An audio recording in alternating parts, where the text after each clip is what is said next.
जय हिंद दोस्तों।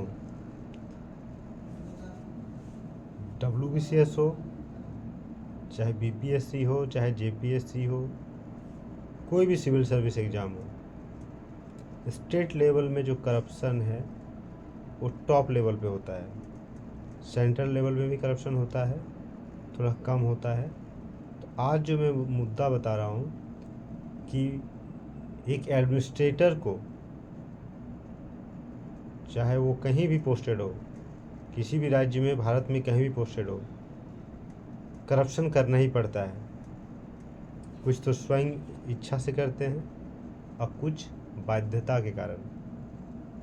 लेकिन आपको सिस्टम में अगर रहना है तो करप्शन करना पड़ेगा। अगर आप नहीं भी कर रहे हैं तो आंख मूंद करके जैसा चल रहा है चलने दीजिए, और आपको लेकिन साइन करना पड़ेगा। आप जिस दिन क्वेश्चन करने लग गए उस दिन आपको या तो पैसा ऑफ़र किया जाएगा कि आप पैसा लीजिए और मुंह बंद रखिए, या तो आप पैसे भी मत लीजिए लेकिन चुपचाप साइन कर दीजिए। तो अगर कोई आदमी चाह रहा है कि मैं ईमानदारी से काम करना चाहूँगा या चाह रहा हूँ, तो ये एक भूल है। ईमानदारी ये भी है कि अगर कोई काम गलत चल रहा है, जो सिस्टम के हिसाब से नहीं चल रहा है, उसको ठीक करना आपकी जिम्मेदारी है। अगर आप पैसा कम ले रहे हैं या पैसा नहीं ले रहे हैं तो आप ईमानदार नहीं हैं। अब मैं कुछ उदाहरणों से आपको समझाने की कोशिश करूँगा कैसे कैसे करप्शन होता है। जैसे ब्लॉक में, प्रखंड में, किसी भी तरह की पंचायत में, प्रखंड में, मतलब वीडियो क्या होता है, ब्लॉक और उसके नीचे के सभी स्तरों की नियुक्तियों का इंचार्ज होता है। या तो उसका हेड रहेगा, चेयरमैन रहेगा, या तो मेंबर रहेगा। मैक्सिमम जगह पे चेयरमैन रहता है, या चेयरमैन नहीं भी रहता तो पॉलिटिकल पार्टीज़ के जो होते हैं प्रमुख, जिसको बोलते हैं सभापति, उनको चेयरमैन बनाया जाता है। लेकिन वो इतने पढ़े लिखे नहीं होते हैं, तो इसीलिए वीडियो का ही ज़्यादा चलता है। तो जो नियुक्तियां होती है, चाहे ICDS सुपरवाइज़र से लेके जितनी भी टेम्प्रोरी नियुक्तियां होती है, सब में पैसा चलता है। आप देखिएगा, प्रखंड से लिंक कोई आदमी जो कर्मचारी है, क्लर्क है, काम कर रहा है, उसी एक ही घर के सभी लोग नौकरी कर रहे हैं। अगर ऐसा होता तो सबको नौकरी मिलना चाहिए था उस प्रखंड में। एक ही घर के 4 लोग, 5 लोग को नौकरी कैसे मिल रहा है? तो ये पैसे से होता है। तो नियुक्तियों में सबसे पहले घोटाला होता है। गाड़ी चलता है तो गाड़ी का लॉगबुक में मेंटेन किया जाएगा, उसमें दिखाएगा कि 40,000 का तेल जला, मान लीजिए किलोमीटर के हिसाब से होता है ना। बिल बनाएगा 80,000 का, 1 लाख, जितने तक वो एडजस्ट कर पाएंगे।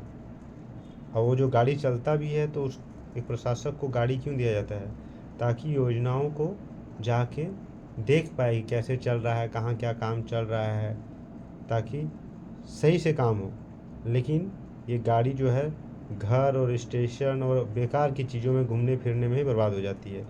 अधिकतम ब्लॉक से DM ऑफिस में जिला तक मीटिंग अटेंड करने के योग्य काम आती है। बाकी सब कागजी कार्रवाई रहती है कि हाँ गाड़ी इतना चला।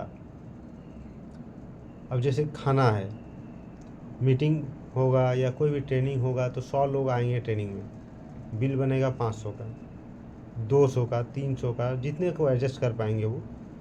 और दाल भात चावल का पर प्लेट 40 रुपया पड़ेगा, वो बिल बनेगा पर प्लेट 150 का, 200 का, जितने का एडजस्ट कर पाएंगे।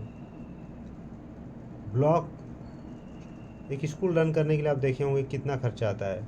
1000 तरह की कॉपी, किताब, कलम, ये वो, xerox paper, printer, xerox machine है, ये मशीन, कार्ट्रिज, आएगा कुछ नहीं, और बिल बनेगा हर महीना लाखों का।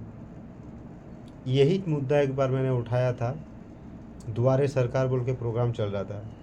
तो हमारे एक इंजीनियर, कोई सबसे चोर इंजीनियर है, सैलरी उसकी 40,000 50,000 थी, और वो कोलकाता में फ्लैट ले लिया था 80 लाख का। तो मुझे पता चला था तो मैंने बोला कि चोर सारा पैसा सब खा रहा है, तो उसको गुस्सा आ गया, ठीक है। और जाके उसने वीडियो को कंप्लेन किया, लेकिन वीडियो मुझे कुछ नहीं बोला, क्योंकि उसको पता था कि ये अंडर ट्रेनिंग है। अभी WBCS ऑफिसर, मैंने उस समय WBCS क्वालिफाई किया था और ट्रेनिंग ले रहा था हमारे वीडियो के अंडर। तो इस तरह करप्शन चलता है। जो बड़ा बाबू है, जितना वीडियो कमाता है, बड़ा बाबू का भी इच्छा रहता है कि हम भी इतना ही पैसा कमाएं, भले वो बोले या ना बोले। इसलिए दोनों में लड़ाई झगड़ा हमेशा चलता रहता है, टशन। अब चूंकि वीडियो अपने हाथ से तो सारा चीज़ कर नहीं सकता है, कराना उससे बड़ा बाबू के थ्रू ही है। तो हम तो यही ऑब्जर्व करते थे कि कौन आ रहा है, कहाँ जा रहा है, तो उसी चोर आदमी को, इनएफिशिएंट आदमी जिसको ना कंप्यूटर आता है, कुछ भी नहीं आता है, उसको एक छोटा सा बीएफएमएस में काम करना पड़ता था नॉर्मल, उसको ईमेल करना तक भी नहीं आता था, तो वो क्या करता था, जिला से एक आदमी को डिस्ट्रिक्ट से बुलाता था, वो काम करके जाता था, उसके लिए गाड़ी उसको लेने के लिए जाता था। तो मैं सोचता था कि ऐसे इनएफिशिएंट आदमी को बैठाया क्यों जा रहा है, लेकिन चूंकि उसमें था करप्शन करने का बहुत ज़्यादा, मन नहीं होता, क्वालिटी था हर जगह से। इवन जो आदमी मर जाता है तो शायद कुछ रुपए मिलते थे, उसमें भी वो पैसे खाता था। अगर कोई स्टाफ का 10 या 12 पंचायत हैं, वहाँ पे कितने हर पंचायत में 50-40 जिस जगह जैसा है लोग काम करते हैं, उनका इंक्रीमेंट ब्लॉक से होता है, तो उनका इंक्रीमेंट लगाने के लिए भी पैसा लेता था। लोग रिटायर करके चले जा रहे हैं, जब तक वो 50,000 1 लाख जितना उसके मुंह से निकल गया कि देना पड़ेगा, तभी जाके उसका रिटायरमेंट का पेंशन शुरू होगा, नहीं देंगे तो पड़ा रहेगा। तो लोग सोचते थे इतना डिले होने से अच्छा है कि पैसे दे दो। तो मैंने बता दिया, गाड़ी, खाना, टिफ़िन, रिक्रूटमेंट, मीटिंग, किसी का कोई नौकरी लग रहा है, उसमें अगर गेजेटेड ऑफिसर का साइन है, उसमें भी पैसा लेगा। सॉरी एसएचजी बहुत बड़ा करप्शन का सोर्स है। सेल्फ हेल्प ग्रुप की महिलाओं को स्वरोजगार के लिए सरकार बैंकों के थ्रू लिंकेज करा के ऋण देती है। अब सपोज 2.5 लाख का लोन मिलना है, तो पहले ही सेटिंग कर लिया जाएगा कि 1 लाख या 50,000 हमको देना पड़ेगा। तो ऐसे हज़ारों लोगों को लोन दिया जाता है। तो कितना पैसा हो रहा है। जो एसएचजी सुपरवाइज़र है, उसका जो मंथली इनकम है, सैलरी तो उसका 2,500-3 हज़ार रुपया हर महीने साइन करके लेता है, क्योंकि उसका टेम्प्रोरी जॉब रहता है, कॉन्ट्रैक्ट बेसिस पर हर साल रिन्यू होता है। लेकिन उसका जो घर जाके देखिएगा तो सेंट्रल गवर्नमेंट के जो गैजेटेड ऑफिसर हैं उससे भी बढ़िया घर रहता है। तो मेरा तो पहला पोस्टिंग था, मैंने WBCS दिया, फौज से रिटायर होकर आया, बैंक में कुछ साल काम किया और WBCS होके यहाँ आया, तो देखा कि ये सब चल रहा है। तो मैं सोचता था कि क्या हो रहा है मेरे देश में। तो अगर कोई ये सोच रहा है कि मैं ईमानदारी से काम कर लूँगा, तो भाई ये संभव नहीं है। या तो तुम पैसे कमाओगे या तो तुम काम नहीं कर पाओगे। मनरेगा में फील्ड में जाके आप देखिएगा 100 लोग नहीं होंगे, और जो रोस्टर रहता है, जो कागज़ रहता है जिसमें सबका नाम लिखा रहता है, देखिए 1000 लोगों का नाम है। आप क्वेश्चन नहीं कर सकते कि कहाँ गए इतने लोग और काम क्या किए पता नहीं, आए, हिले डुले, चले गए।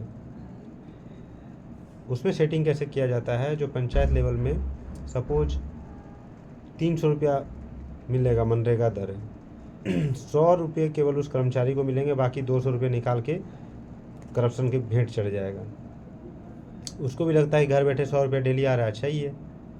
कोई भी योजना, सरकारी योजना का अगर लाभ मिलना है तो फॉर्म जमा करने से नहीं होगा, चढ़ावा चढ़ाइए तभी काम होगा।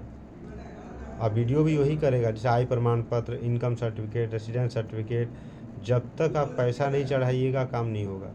इवन अगर आपका आवासीय प्रमाण पत्र भी बनना है, जाति प्रमाण पत्र बनना है, उसमें तो और ज़्यादा पैसा देना पड़ता है। बहुत बार हम लोग पकड़े भी हैं।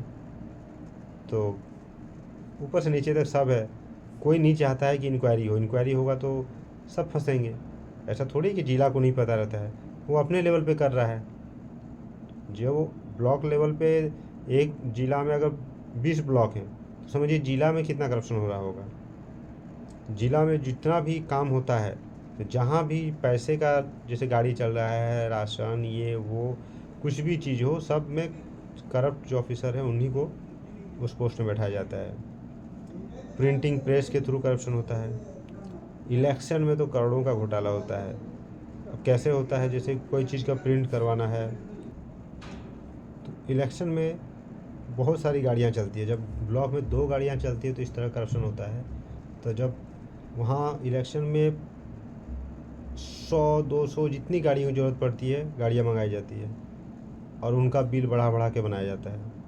ट्रेनिंग, हज़ारों लोगों का ट्रेनिंग का बिल बनता है, खाने का बिल बनता है, सब में करप्शन होता है। पेन पेपर ट्रेनिंग मटेरियल, आपका कुछ भी सरकार जैसे दुआरे सरकार प्रोग्राम हो रहा है, टेंट लगाना है, कुछ भी वितरण समारोह हो रहा है, टेंट लगाना है, तो टेंट एक बार लगा के टेंट वाला छोड़ देता है, लेकिन बिल सपोज 3 प्रोग्राम है, 2-2 दिन बाद टेंट जानबूझ के रख दिया जाएगा। एक बार टेंट लगा के वो चला गया, 6 दिन बाद खोल के लेके चला गया, बिल बनेगा उसका कि 3 बार प्रोग्राम हुआ तो 3 बार अलग अलग बिल बनाएगा, और वो भी डबल तिगुना जितना बिल बना सकता है। लाइटिंग का खर्चा, पानी का खर्चा, मतलब जिधर से भी लगेगा कि ये चीज़ को अगर पैसा छोड़ना है, कॉन्ट्रैक्टर को तब तक पैसा नहीं मिलेगा जब तक कि वो अपना चढ़ावा नहीं चढ़ाएगा।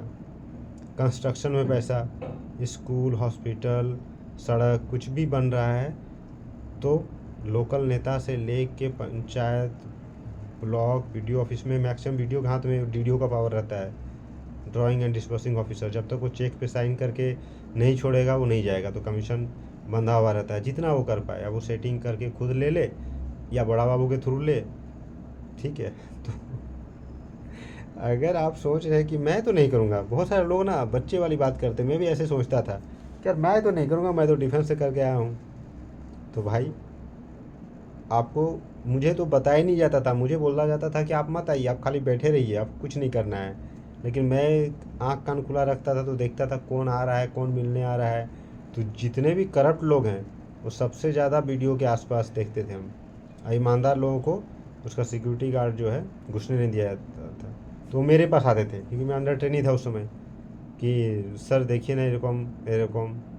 तो मैं क्या करता था, फ्री टाइम रहता था तो मैं सबसे बात करता था, तो जो ईमानदार थे वो मुझे खुद आके बताते थे। ईमानदार एक्चुअली वो भी नहीं है, उनको अगर वीडियो दे दे कॉन्ट्रैक्ट, तो एक कॉन्ट्रैक्टर आया मेरे पास टॉयलेट का बात करने कि सर टॉयलेट हम बनाएंगे, तो हम उससे मजाक मजाक पूछे कि कितना करके दीजिएगा हमको, ताकि हमको पता तो चले कि चल क्या रहा है। तो बोला सर 600 रुपया करके उनको देते हैं, तो इससे ज़्यादा तो नहीं दे पाएंगे।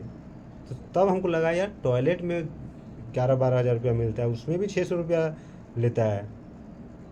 तो डॉक्टर से बात करते थे जो हमारे हॉस्पिटल के, वो बताते थे कि ऐसा ऐसा चल रहा है।